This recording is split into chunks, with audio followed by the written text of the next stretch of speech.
Bismillahirrahmanirrahim. Pada suatu hari Rasulullah SAW ditemui oleh malaikat Jibril. Rasul pun bertanya, "Ada apa wahai Jibril?" Jibril menjawab, "Wahai Muhammad, sesungguhnya hari ini Allah Subhanahu wa Ta'ala sedang mengobarkan nyala api neraka, dan seluruh para malaikat amat ketakutan. Mereka tidak tahu harus bagaimana.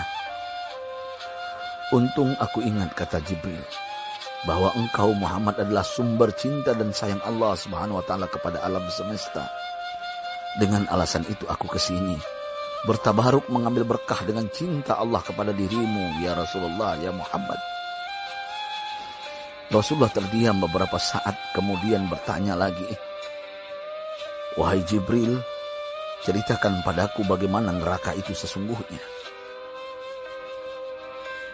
Jibril menjawab, "Wahai Muhammad, neraka itu bagaikan lubang-lubang yang terdiri dari 7 tingkat. Jarak antara satu lubang dengan yang lain ialah perjalanan 70 tahun. Lubang paling bawah adalah lubang yang paling panas." Nabi SAW meneruskan pertanyaannya, "Lalu siapakah penghuni lubang-lubang neraka itu, wahai Jibril? Sampaikan kepadaku, Jibril." Jibril menjawab, "Lubang yang paling bawah diciptakan untuk orang-orang munafik. Lubang yang berikutnya untuk penyembah berhala. Lalu untuk penyembah bintang dan matahari." Jibril terus menerangkan penghuni tingkatan neraka hingga lubang yang kelima, tempat umat Yahudi, dan yang keenam dihuni oleh umat Nasrani. Setelah menjelaskan penghuni 6 tingkatan neraka, Jibril diam cukup lama. Rasulullah SAW penasaran dan bertanya kepada Jibril, "Wahai Jibril, siapakah penghuni neraka yang ke-7?" Jibril diam saja tidak menjawab. Rasulullah SAW mengulangi pertanyaannya, tapi Jibril tetap diam. Rasulullah tambah penasaran dan mendesak Jibril agar dijawab pertanyaannya. Akhirnya Jibril pun berkata, "Umatmu, wahai Muhammad, mereka itu para pelaku dosa besar di kalangan umatmu, yang dimana sampai mereka mati belum sempat bertaubat." Mendengar jawaban Jibril, Rasulullah langsung jatuh pingsan. Jibril merangkulnya dan meletakkan tubuh baginda di atas pangkuannya. Tak berapa lama Rasulullah SAW sadar dan langsung menangis bersimbah air mata dengan terisak-isak. Rasulullah mempertegas pertanyaannya, "Wahai Jibril, apakah benar ada di antara umatku yang masuk neraka?" Jibril menjawab, "Benar, wahai Muhammad, pelaku dosa besar di antara umatmu yang belum bertaubat." Setelah itu Rasulullah menghadap kiblat dan sujud kepada Allah dalam isak tangisnya.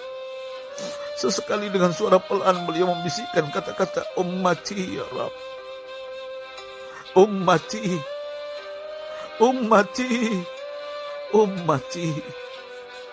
Beliau SAW tidak mengangkat kepalanya dalam keadaan seperti itu selama 3 hari 3 malam, kecuali setiap Bilal bin Rabah mengumandangkan azan. Barulah beliau bangkit untuk menjadi imam, dan setelah itu kembali sujud lagi.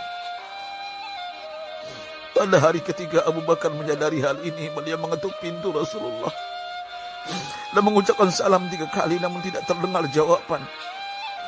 Abu Bakar sedih dan berseru di hadapan pintu Nabi besar Muhammad SAW, "Apakah ada jalan untuk masuk ke rumahmu ya Rasulullah?" Tetap tidak ada jawaban. Di jalan Abu Bakar bertemu sahabat Umar. "Mengapa engkau menangis, wahai Abu Bakar?" kata Umar. Abu Bakar menceritakan keadaan Rasulullah SAW. Maka Umar pun melangkah menuju rumah Rasulullah dan terjadilah hal yang sama. Umar pun pulang dan menangis. Di jalan Umar bertemu sahabat Salman Al-Farisi. Dengan terisak Umar bercerita kepada Salman hingga membuat dia amat sedih, namun tidak berani mengulangi hal yang sama. Salman melangkah menuju rumah Fatimah radhiyallahu anha dan menceritakan hal itu. Setengah berlari Fatimah menuju rumah ayah tercinta dan mengetuk pintu sambil mengucapkan salam. Mendengar suara lembut putri tercinta, sejuklah dada Rasulullah.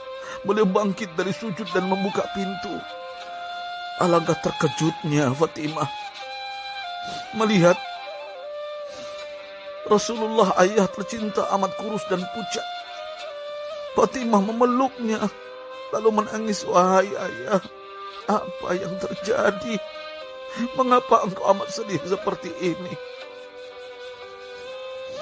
Rasulullah kembali menangis dan berkata dengan suara lirih, wahai Fatimah, belahan jiwaku, bagaimana mungkin aku tidak sedih sedangkan Jibril mengatakan akan ada kelak umatku yang akan masuk neraka.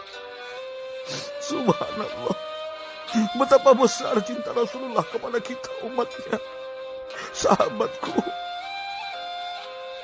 Rasulullah mencintai kita. Antaman ma'aman ahbabta, engkau akan berkumpul dengan orang yang kau cintai. Mari kita mencintai baginda Nabi besar Muhammad SAW yang mencintai kita umat yang tidak rela kita masuk neraka. Mari kita mencintai beliau dengan berselawat, Allahumma sholli ala Sayyidina Muhammad wa ala ahli Sayyidina Muhammad. Allahumma sholli wa sallim ala Sayyidina Muhammad karimil aba wal ummahat. Allahumma sholli ala Sayyidina Muhammad wa alihi wa sahbihi wa sallim. Sahabatku, sampaikan dan silakan share sahabatku di sosial media. Rasul mengajarkan kepada kita, man dalla ala khairin falau mislu ajri fa'ili. Siapa yang menunjukkan kepada kebaikan, maka dia akan mendapatkan pahala seperti orang yang mengerjakannya. Mudah-mudahan ini menjadi pahala jariah bagi kita. Saya Ustadz Oren. Assalamualaikum warahmatullahi wabarakatuh.